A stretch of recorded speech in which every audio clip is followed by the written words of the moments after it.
Bonjour chère auditrice, cher auditeur. Bienvenue sur Mon pas de côté, le podcast qui te donne la parole et met en valeur ton expérience et ton audace. On m'a dernièrement fait un super feedback. En osant actionner de nouveaux leviers dans ma vie, il paraît que j'ai donné de l'énergie à d'autres pour se lancer. On appelle ça la modélisation en psychologie. Alors, je te propose de venir à mon micro pour me parler de ta personne et permettre à d'autres de modéliser sur toi. Prêt ? Prête à raconter ton pas de côté ? C'est parti !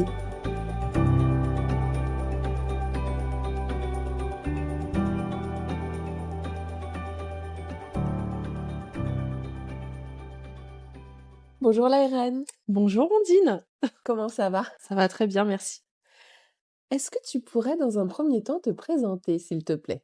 Alors oui, moi je suis l'ARN, je fais du recrutement mais pas que. Ouais. J'accompagne les entreprises à trouver leurs pépites et d'un autre côté, j'accompagne les gens à évoluer professionnellement dans leur carrière.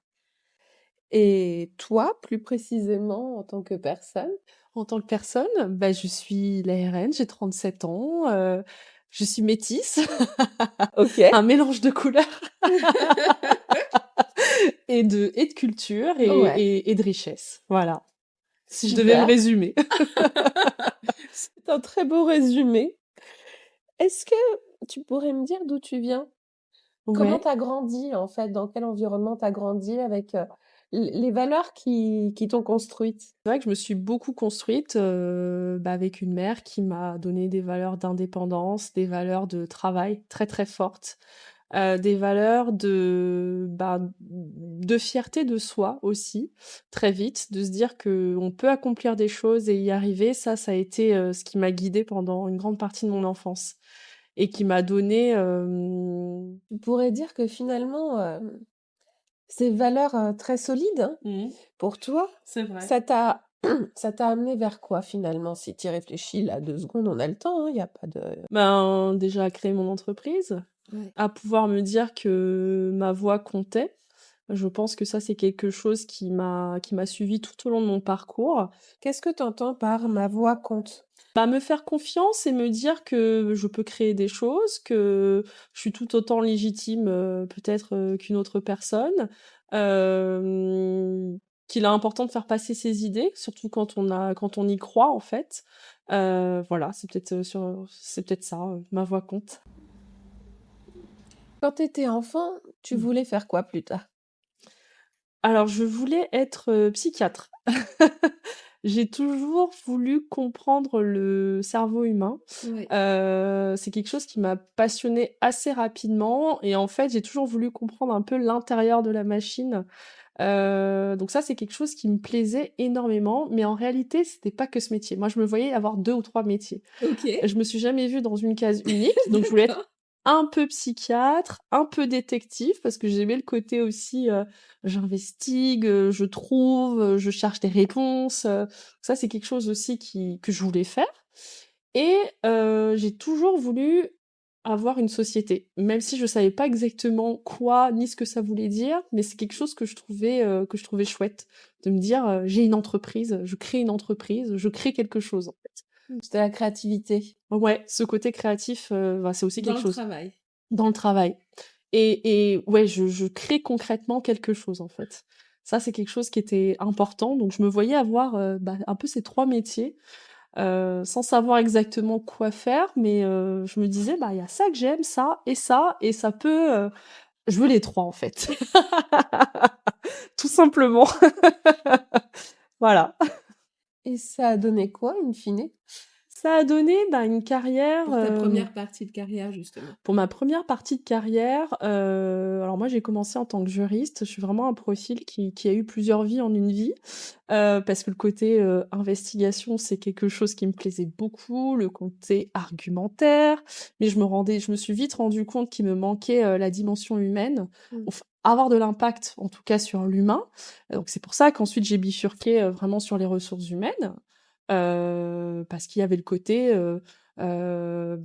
toujours un peu investigateur, mais en même temps, je cherche des solutions, je trouve des solutions et j'accompagne.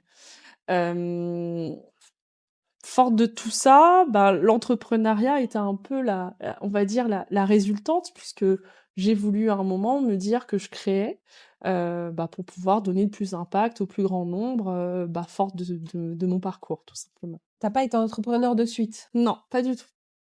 Non, non, non, parce que je me disais quand même qu'il me fallait des compétences à expérimenter en entreprise avant de pouvoir me lancer. Alors peut-être c'est une croyance limitante, hein, ça je ne sais pas. Mais c'est vrai que j'avais besoin dans ma construction de me dire que j'allais ajouter des briques à mon parcours pour pouvoir ensuite être pleine de ressources et de compétences pour accompagner les autres. Et il t'a fallu combien de temps? Il m'a fallu 8 ans. 8 ans. Il m'a fallu 8 ans. Et c'est peut-être là qu'on va pouvoir parler de ton fameux pas de côté. Ouais. Qu'est-ce qui s'est passé après ces 8 ans en entreprise pour que tu fasses cette bascule, justement? Alors, je pense qu'il y a déjà une question de timing personnel. Ouais. On va dire que après ces 8 ans, je me sentais beaucoup plus aguerrie, beaucoup plus en phase aussi sur ce que je voulais proposer, ce qui n'était pas tout à fait clair au départ. Il y avait plusieurs pistes. Plus solide en termes de compétences, de réseau aussi, puisque dans l'accompagnement, il faut pas négliger la partie réseau et puis toutes les rencontres que l'on fait. Et ça a été une conjonction de plusieurs facteurs où en fait, je me suis dit que si je le faisais pas à ce moment-là, peut-être que l'opportunité ne se représenterait pas. C'était un moment où j'étais aussi, libre de contraintes, on va dire, j'étais assez libre dans ma vie et je me suis dit que si je sautais pas sur cette occasion à ce moment-là, peut-être que je retrouverais pas tout cette conjonction pour créer. En fait, ça s'est vraiment passé comme ça. Et je me suis dit: «Bon, OK, c'est peut-être le bon moment, donc on y va». Et cette lumière, en fait, c'est un peu comme une lumière qui Tout s'est à fait. présentée, j'ai l'impression. Ouais. C'était une sorte de prise de conscience, c'était quoi? Ça a été une prise de conscience, ça a été aussi, Et tu sais ce qui l'a déclenché? la prise de conscience? Ouais. Hem, alors je saurais pas mettre des mots concrets sur la prise de conscience. Tu aurais des images peut-être, s'il y a pas de mots? Le fait que je me sentais prête, même si je me OK. sentais pas prête. Il y a donc quelque chose à l'intérieur de toi, Ouais. après ces 8 années, où c'était OK. C'était OK, C'était OK à l'intérieur. tout à fait. Et avec du recul, parce que maintenant ça fait quelques années, donc si j'ai bien compris que tu t'es lancée, Ça fait 4 ans et demi. ça fait 4 ans et demi. Tout à fait. Avec du recul, selon toi, qu'est-ce qui t'a permis de te dire, que tu étais prête? C'était quoi, précisément, si Pour moi, il y avait quand même l'angle des compétences. les compétences? Ouais. Pour Ouais. moi, j'avais besoin, puisqu'aujourd'hui j'entreprends sur un socle de compétences que j'avais. OK. J'ai pas souhaité créer une entreprise loin de mes compétences. Donc pour moi, il y avait quand même ce premier step d'aller me former au maximum, d'acquérir le maximum de compétences que j'estimais moi en tout cas suffisantes pour pouvoir lancer. C'est vrai que ça a peut-être facilité la barrière de l'illégitimité en tout cas qu'on peut ressentir OK. quand au début on crée, où là je me suis dit t'es assez solide, ton bagage est solide, t'as des choses à raconter, t'as des choses à faire valoir, t'as des diplômes, t'as des expériences, t'as des réalisations qui peuvent te permettre d'aller vendre derrière. OK. Voilà, Donc là, tu avais coché ce dont tu avais besoin pour y aller. tout à fait. Même si j'avais peur, hein, attention, c'est jamais évident. Tu avais peur de quoi? On a toujours l'appréhension de ne pas faire de chiffres, on a quand même l'appréhension de se dire OK, j'ai peut-être les compétences, mais en réalité, je vais pas rencontrer le public qui y sera sensible. La première année d'entrepreneuriat, c'est tout sauf linéaire. On est pétri de doutes, on se demande pourquoi on a quitté un confort, un salariat où on aurait pu évoluer verticalement, enfin, puis le regard des autres. Le regard des autres. Il était comment pour toi, ce regard-là? Je voyais bien que dans certains regards, il y avait de l'incompréhension. On quitte un CDI confortable dans une grande structure, où a priori ça se passe bien. T'étais dans quel domaine? J'étais dans l'automobile. J'étais RH pour un grand groupe dans l'automobile, qui se portait très bien, voilà, j'avais une fonction qui me plaisait, mais pour moi, il y a eu l'appel de pouvoir créer quelque chose pour moi-même, en fait. Et c'est vrai que c'est un peu difficile à expliquer, mais c'est comme un appel, si je devais le... L'appel de la petite fille qui te disait crée ta boîte. Eh ben, c'est sans doute ça. La petite fille qui est revenue, en fait. Mais c'est ça. Oui, parce que pour moi, il y avait quelque chose aussi où je me suis dit que si je ratais ce coche, peut-être qu'il se représenterait probablement pas. Timing de vie, vie qui évolue, tout simplement, haute priorité.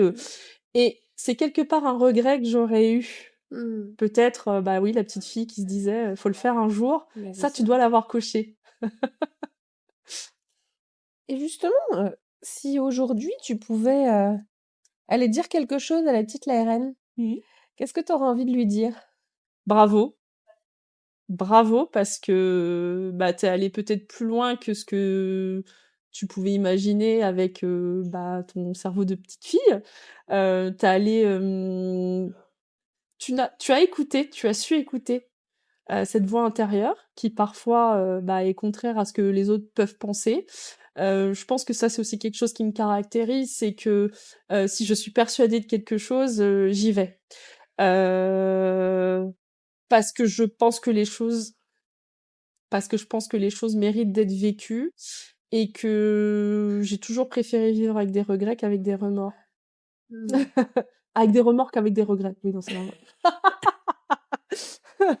Le sens avait été compris. Voilà, des remords qu'avec des regrets, pardon. Et tu vois, il y a toujours cette phrase en fait en fond, hein.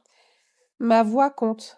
Ouais. C'est un peu, enfin, ça qui reste dans le fond. Écoute-toi, ta voix compte. Tout à fait. Et c'est important. Comment t'as appris ça? Comment j'ai appris quoi? Que ta voix compte? Bah, par le fruit des expériences, parce que déjà c'est une conviction qu'on m'a mise, C'est ta maman? voilà, par ma mère, hein, très rapidement. J'ai des exemples d'elle qui me dit non, mais si tu penses quelque chose, dis-le, en fait. Hein? Tu gardes pas ça pour toi, tu l'exprimes. Et en fait, plus j'avance, et c'est vraiment ce dont je me souviens, elle nous a éduqués, parce qu'on est deux, vraiment avec ce leitmotiv de dire vous avez envie, vous avez des possibilités, allez-y. Parce que la vie, elle court, elle avance, et on sait pas de quoi demain est fait. Donc, écoutez-vous, faites-le, et même si vous tombez, en fait, vous l'aurez fait. Et ça, c'est important, parce que quand on construit, en tout cas, une aventure entrepreneuriale, c'est peut-être cette ligne directrice qui m'a permis de garder le cap, de pas être envahi de doutes, même s'il y en a bien évidemment, mais de toujours avoir cette ligne directrice qui me dit vas-y, fais le maximum que tu puisses faire, et puis après on verra. Ça passe ou ça casse, j'ai envie de dire, mais tu auras plus à perdre à ne pas l'avoir fait. Donc c'est cette voix finalement qui t'a permis de construire cette nouvelle structure. Tout à fait. Est-ce que tu pourrais nous en dire un peu plus sur ce que tu fais aujourd'hui, justement? Ce que tu fais et comment tu as fait pour la développer? L'offre, ma proposition de service, ma boîte. Alors déjà, j'ai été accompagnée. J'ai été accompagnée parce que je me suis dit qu'en étant accompagnée, bah, c'était un vecteur de succès aussi pour pouvoir tout de suite aller cibler le bon marché sur la dimension financière, parce que moi je suis pas du tout financière, notamment à la base. Donc j'ai été incubée dans une couveuse pendant... alors ça arrivait en plein confinement, ça a commencé en plein Covid, ça a commencé en janvier 2020. Et puis après, ben, on s'est vu avec le groupe peut-être 2 fois, puis après on a été confinés. Ça s'est terminé en juin. Donc pendant 6 mois... Tu t'es pas ennuyée pendant le Covid, toi? Non, je me suis pas ennuyée pendant le Covid. Justement, ça a été une période où j'étais posée, où j'avais du temps, et j'ai pu mettre à plat tout ce qui tourbillonnait dans mon esprit, en fait. Donc ça a vraiment été une période pour moi clé. Donc déjà, j'ai été accompagnée, et puis j'ai eu la chance aussi d'avoir mon conjoint à mes côtés, lui-même entrepreneur, qui a aussi permis de me donner un petit coup de pied là où je voulais en fait peaufiner, là où je me posais énormément de questions, et parce que j'avais peur tout simplement. Et c'est vrai qu'il a été clé aussi dans le lancement, où il m'a permis de me dire il faut y aller aussi. Donc il a continué un petit peu ce message dans le fait qu'il fallait expérimenter, et que c'était en faisant que j'allais peut-être tomber ou pas, mais c'est en faisant qu'il allait avoir des résultats. et c'est pas en me cachant derrière, un site internet, ou une énième offre qu'on veut revoir, d'ailleurs, je le précise parce que c'est quand même assez drôle, au bout de 4 ans et demi, je suis en train enfin de faire mon site internet. Ce qui prouve bien que ce n'était pas du tout clé pour lancer mon activité, mais moi je me retranchais derrière ça un peu par peur au départ, où je me disais: «Mais si j'ai pas de site, comment, je vais pouvoir vendre?» Et en fait, dans les faits, ça s'est pas du tout fait comme ça. Et tu vends quoi aujourd'hui? Alors je vends de l'accompagnement aux entreprises, voilà, donc c'est une grande partie de mon activité où, bah, je vais les accompagner à mettre en place des process RH, à recruter aussi, leurs pépites. Quel type d'entreprise? Alors essentiellement des TPE, des PME, OK. start-up également, voilà. Donc des personnes qui vont avoir besoin d'une présence RH, bah, soit full-time parce qu'ils n'en ont pas ou qui vont avoir besoin de rechallenger un peu leur process. OK. Voilà. Et de l'autre côté, j'accompagne aussi des particuliers. Et quand tu parles de recrutement, tu es sur quels axes de recrutement? Quel type de recrutement? Quel type de profil? Alors moi, c'est essentiellement des profils, on va dire, business, corporate, parce que OK. c'est ce que j'ai toujours fait le plus. Donc on va être sur des fonctions, corporate de l'entreprise, du marketing, des sales, des fonctions support. OK. C'est voilà, mon expertise, du middle au top management. Et ça prend combien de temps de ton activité? Alors ça n'a pas été toujours, la même répartition, mais on va dire qu'à l'heure actuelle, le recrutement, on est sur, 70 de mon activité. OK. Voilà. Mais ça a été variable. Ça a été, crescendo, ça dépend de la demande. À aujourd'hui, c'est 70. Et tu as donc la partie B2C Exactement. Les particuliers, pour les particuliers? exactement. On va dire que le fil conducteur, dans mon parcours RH, ça a toujours été, la valorisation du potentiel. Donc ça s'est exprimé auprès des entreprises au travers du recrutement, au travers du travail sur les compétences, et pour les particuliers, ça a été aussi, bah, de les accompagner à mettre en valeur leur potentiel. Puisque sur un marché du recrutement, j'ai eu accès à beaucoup, beaucoup de candidats et même en tant qu'RH à beaucoup de collaborateurs que j'ai pu accompagner et on va dire que le lien et le centre, de mon accompagnement a toujours été sur la détection du potentiel.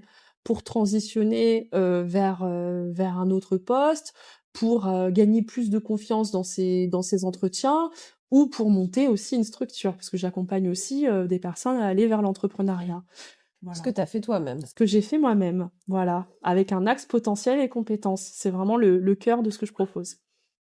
Super. Comment tu te sens Bien, dans tu te sens alignée? aligné. Il y a cet alignement. Oui, parce que je me sens avoir de l'impact auprès de mes clients. Tu le sens comment ça? Alors déjà par leur retour, par les mots en fait. Quand ils vont qualifier, ma manière de les accompagner, bah, souvent le mot impact revient en fait. Tu as un souvenir en particulier que tu voudrais nous partager? D'un accompagnement? Ouais, d'un retour que tu as pu recevoir qui t'a particulièrement touchée? Bah, j'en ai un assez récent puisque Ouais. là, ces derniers temps, j'ai aussi une casquette, bah, de formatrice auprès de différents réseaux et j'ai une personne, bah, qui a évolué dans le secteur de la formation depuis 15 ans, qui m'a écrit post-formation, à chaud, en me disant que, bah, elle avait l'impression que j'avais toujours été faite pour ça et c'est quelque chose qui m'a vraiment touchée puisque alors j'ai plus les termes exacts mais, pour elle, elle avait ressenti le parfait alignement quand j'étais dans cette énergie de formation Ouais. et en fait, ça m'a énormément touchée alors que je ne connaissais pas cette personne. Bah, le fait aussi qu'elle ait cette expérience-là m'a permis de me dire qu'elle avait quand même un regard, assez pointu sur la formation et encore une fois, je sens mon énergie, ces derniers temps aller vers du format plus collectif et ça a aussi confirmé, en fait, un peu cette intuition. Mmh. Voilà, donc c'est un des exemples de retour qui, en tout cas récemment, parce que ça date de la semaine dernière, Ah oui! vraiment, elle m'a écrit, qui m'a fait me sentir encore plus à ma place et peut-être de développer cette intuition d'aller vers plus de collectif puisque elle a ressenti cette énergie, en tout cas, à transmettre. Tu la qualifierais comment, cette énergie-là? Ancrée, C'est vraiment un moment d'ancrage, profond. Ouais. Je me sens vraiment, au bon endroit, en train de faire la bonne chose. Enfin, c'est bizarre parce que le bon, c'est assez relatif, hein, Bah, mais pour toi, à ce moment-là, voilà, c'est le bon. c'est exactement ça. C'est le bon moment, le bon ancrage, donc je dirais ancré.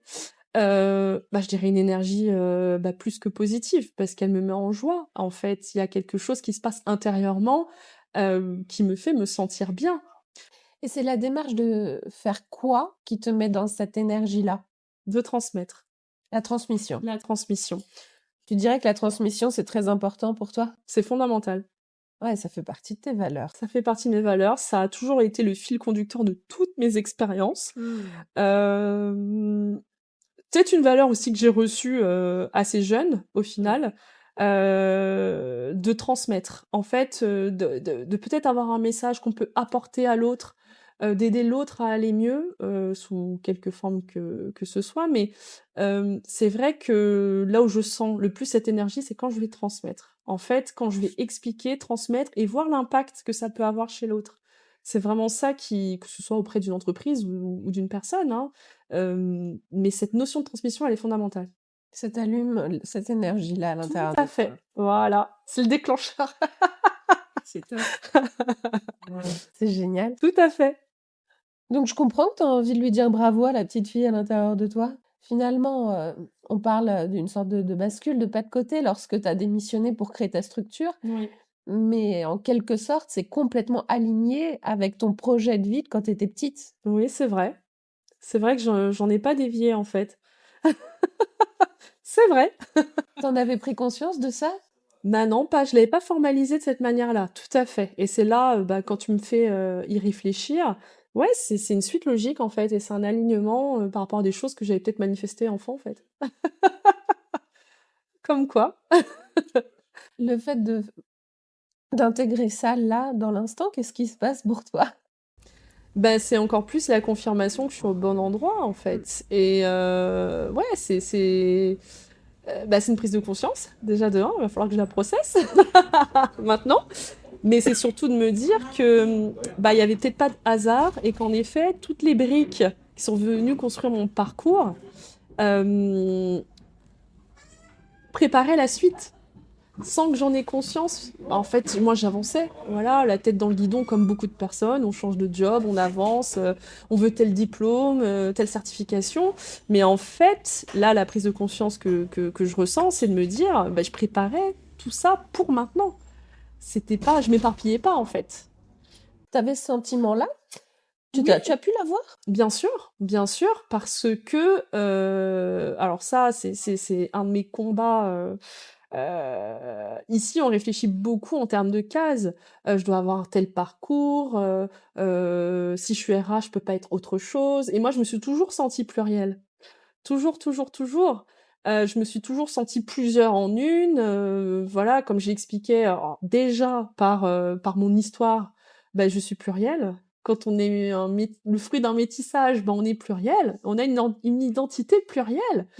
Donc déjà, ça, c'est quelque chose qui m'a façonnée depuis toute petite. Et puis après aussi dans mes choix de parcours.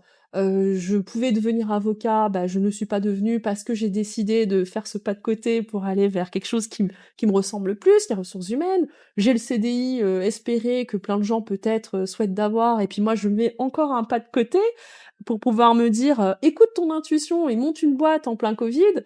Donc en effet, on peut donner le sentiment à des personnes qui vont être peut-être sur un parcours de vie plus linéaire d'être éparpillées. Pourquoi elle part, qu'est-ce qu'elle fait, elle est peut-être instable, c'est peut-être un sentiment. C'est un sentiment ou c'est ce qu'on t'a dit? Alors on me l'a pas dit, mais on me l'a pas dit en tant que tel, mais on doit le justifier, on va dire.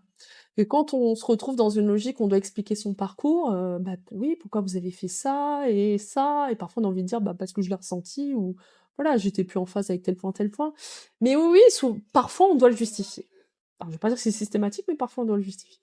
Donc là, quelque part, avec cette prise de conscience, c'est plus une sensation, c'est des briques. C'est des briques qui s'imbriquent. Tout à fait. Et ces briques qui s'imbriquent, le fait de les voir, qu'est-ce qui se passe? Ça conforte. ça conforte. Et quel mot tu pourrais mettre dessus alors? Sur ces briques qui s'imbriquent? Sur cette sensation que tu avais tout à l'heure, que tu savais pas trop quel mot dire. Et là, le fait de voir les choses de façon plus claire, j'ai l'impression, par rapport à ton projet professionnel et de vie qui correspond à ce que tu as toujours voulu finalement. Qu'est-ce que tu pourrais dire là-dessus? Ben, qu'il y a un alignement Ouais. et qu'en fait, là où peut-être j'ai pu penser plus jeune que je me désalignais, Ouais. la prise de conscience, elle est sur le fait que non, je construisais pour aligner. Ouais, c'est ça. Ben, c'est complètement ça. Bravo. Ah bah, merci.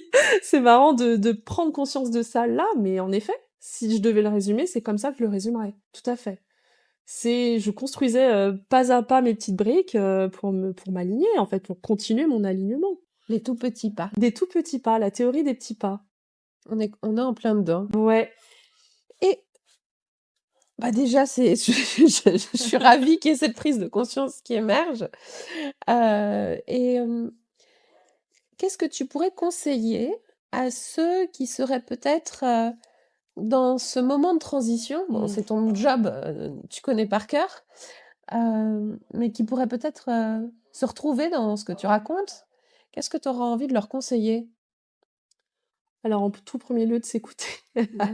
Je pense que c'est le premier conseil et c'est vraiment ce que je dis tout le temps. Cette intuition, cette forte intuition, parce que c'est plus qu'une intuition. Quand on sent qu'on veut aller vers un point, en fait, je dirais que c'est quasi viscéral. Il y a quelque chose au fond de nous qui parle, qui parle, qui parle. Alors, on peut le faire taire. C'est ce que je dis souvent. Donc, après, on peut se retrouver en dissociation. Donc, mon cerveau veut quelque chose, mais mon corps, bah, je le force à rester là où il est, et puis ça peut créer d'autres situations. Mais je pense que quand on a une intuition profonde et qu'on pense qu'on doit être là où on doit être, il faut l'écouter. Donc c'est la première chose, de faire taire le bruit extérieur. Et le bruit extérieur, il peut venir en fait de plein de personnes, de plein de petits phénomènes. Parfois, c'est la cellule familiale. Moi, j'accompagne beaucoup de gens qui vont me dire: «Ah oui, mais ma mère a peur, et puis mon mari ceci, puis ma femme cela». Je dis: «Attendez, oui, j'entends. Là, on va faire le travail déjà, vous avec vous-même». Après, vous rajouterez des personnes dans l'équation. Mais si on vous fait parler au fond de vous-même, qu'est-ce que vous vous dites là? Et ça, pour moi, c'est le point de départ.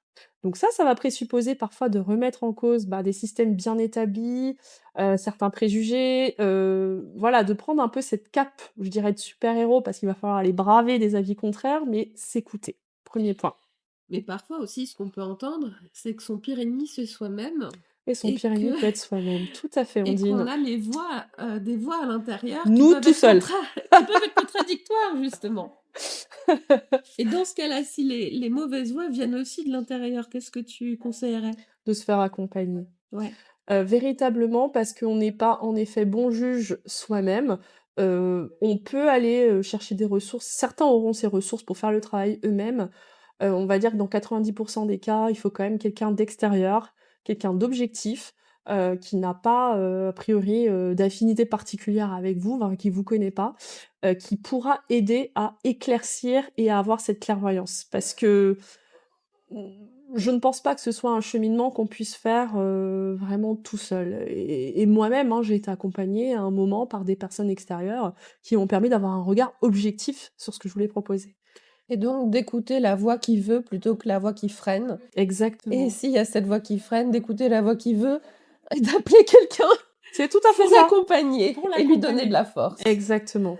La force, faut pas hésiter à aller la puiser aussi de l'extérieur, parce que c'est un moment, en effet, on va être prise au doute, dans des discours parfois contradictoires, et puis la peur va prendre le dessus, et en fait, on n'a pas la clairvoyance pour pouvoir avancer seul sur ce chemin-là. Et le troisième conseil que je pourrais donner quand on veut lancer Attends, quelque chose. il y en avait un, c'est s'écouter. Le deuxième, c'est se faire accompagner, c'est Voilà, tout à fait. ça? Et le troisième? Et le troisième, ce serait vite de se lancer. Parce que, en fait, on va vite se rendre compte quand on lance quelque chose, qu'on avait des idées aussi parfois, le filtre de ses propres analyses et de sa propre perception des choses. Or, nous ne sommes pas notre client.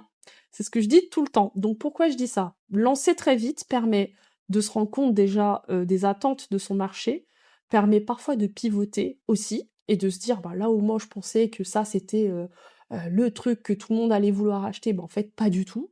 Et ce sur quoi je misais pas un copec, en fait tout le monde veut cette offre-là. Donc en fait il va falloir vite aller chercher de l'énergie pour pouvoir lancer. Et je pense qu'une des compétences fondamentales, ce sera l'adaptabilité, parce qu'après, ça sera en réponse à son marché, en adaptation à plusieurs feedbacks qu'on aura eu, qu'on pourra faire évoluer. Voilà, donc ça sera le troisième point. Troisième conseil. Super. Parfait. Hyper clair. Merci pour tous ces éléments. Merci à toi. Est-ce que tu serais d'accord de faire un petit exercice Allez, de visualisation? ok. Je ne te regarde pas pendant ce moment-là pour te laisser tranquille. Tu peux garder les yeux ouverts ou les yeux fermés. C'est comme tu veux. L'idée, c'est de rentrer un peu en état de méditation quelque part. Mhm. Je t'invite à prendre 2-3 respirations bien profondes ventrales. Et puis, quand c'est OK pour toi, je vais t'inviter à te projeter dans un futur idéal. Un futur avec zéro contrainte. Tout est possible. Tu peux être où tu veux, avec qui tu veux, comme tu veux. Et je te propose précisément d'aller en 2030, dans 5 ans. Où es-tu? Je suis entre plusieurs pays. Alors, Je suis entre plusieurs pays. ouais. Je ne me vois pas full-time à Paris, ça c'est une certitude. Alors, là où tu te trouves, il y a quoi autour de toi? Il y a du soleil, Il y a du soleil. il y a la mer, parce Ok. que pour moi c'est important. La vue de l'eau m'a toujours fait beaucoup de bien et c'est vrai que je me vois travailler en face de l'eau en tout cas. Donc là, il y a la mer et t'as les pieds sur quoi? Le sable, Ok. Donc t'es sur la plage. a priori oui. Ouais. Il y a quoi autour de toi sur cette plage? Pas beaucoup de monde, Ouais. c'est plutôt calme. Ok. Et qu'est-ce que tu fais? Je contemple la mer. Euh, je me vois quand même passer quelques coups de fil, je sais pas, c'est peut-être la déformation professionnelle, ou peut-être que je continue d'accompagner à distance, sans Ok. doute. Donc en fait, tu es en train de travailler sur la plage, c'est ça? En regardant la mer. C'est ce que je visualise, oui. Ouais, ok. T'es avec un ordinateur Et il portable? y a un ordinateur à côté de moi, ouais. Ouais, ok. T'as une table? Oui, une Ouais. petite table, enfin ça, c'est pas un bureau, c'est une petite table. Une petite table où t'es installé au soleil. Tout à fait. T'es habillé comment? Bah, en tenue assez légère. Alors Ouais. pas en maillot de bain, mais une petite tunique par-dessus, mais Tenue c'est de léger. plage. Tout à fait. Tout en étant working girl. C'est ce que je visualise, oui. Super. Et tu, tu sens des odeurs autour de toi? Alors, non, je ne sens pas d'odeur, mais je sens le vent. Le vent. Ouais. Il est comment ce vent? Bah, c'est un peu une brise qui berce. Ok. C'est léger, c'est agréable. Et là, à cet instant précis, c'est quoi ton rôle? Enfin, quelle est ta mission à ce moment-là? Je sais pas si je vois aussi loin. Mais là, dans l'instant, tu es sur cette table avec l'ordinateur, ton téléphone, où tu es en train de passer des coups de fil. Il y a très peu de monde sur cette plage, il y a cette brise. Et c'est quoi ta mission à cet instant-là?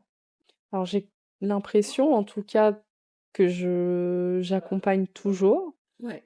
Je me vois parler, donc toujours cette notion de transmission, j'ai envie de dire. Ouais. Alors après, à qui, je ne sais pas, mais je me vois en train de parler. Ok. Et si on essaye d'aller encore plus loin, quelque part, ce serait quoi ta mission de vie? C'est une bonne question. Qu'est-ce qui te vient naturellement comme ça, sans réfléchir? Mmh, d'aider. Aider. Mmh. Ok. Je pense qu'accompagner, Voilà, peut-être plus qu'aider parce que je me vois aussi en fait, dans l'accompagnement, je me vois à côté de la personne pour Mmh. avancer ensemble. En fait, il y a une démarche quand même où on est 2. OK. Et qu'est-ce que tu ressens dans ce que tu es en train de vivre là, sur cette plage? Ah, c'est très agréable. J'ai l'air heureuse, j'ai l'air bien, j'ai l'air dans mon énergie, OK. avec en plus les facteurs extérieurs, qui rendent la chose agréable. Alors je te laisse quelques instants profiter de cette sensation-là. Superbe, c'est l'ancrage positif. Ah bah oui, profite et puis, quand ce sera OK pour toi, je te laisse reprendre quelques respirations. Je vais te laisser t'étirer, peut-être même bâiller. C'est vrai que j'ai envie de bâiller. Vas-y. Ça fait du bien. Bah ouais. Ah ouais. Comment tu te sens? Détendue? Ouais. Bah complètement là.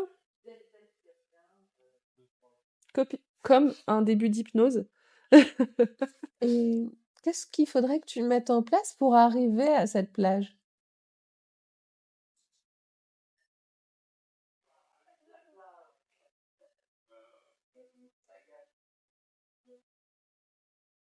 Comme étape. Alors après, il y a des événements, enfin, on va dire des choses plus perso, c'est de la logistique de vie, hein. Bien sûr. C'est un projet de vie qui n'embarque pas que moi, bien évidemment, qui est partagé, hein, et qui est commun, mais il y a des étapes clés qu'on doit d'abord valider ici à Paris avant de se dire qu'on peut avoir un mode de vie comme ça. Je ne peux pas trop rentrer dans les détails. Ouais, c'est normal. Garde ça en tout cas. Ouais. Tu le gardes où pour aller le retrouver facilement?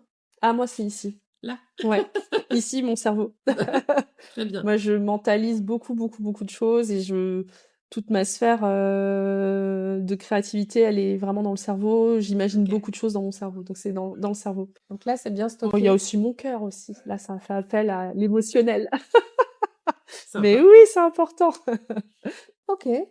On va arriver donc à la fin de ce temps partagé. Tu repars avec quoi en 3 mots?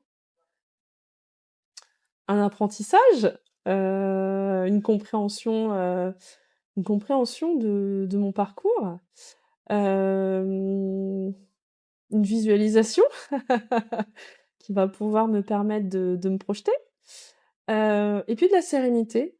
Là, je me sens, ouais, plus apaisée, Super. vraiment. Merci Ondine. Eh bien, merci à toi la RN. Merci pour ta confiance et pour, ce très agréable moment. Superbe. Au revoir. Au revoir.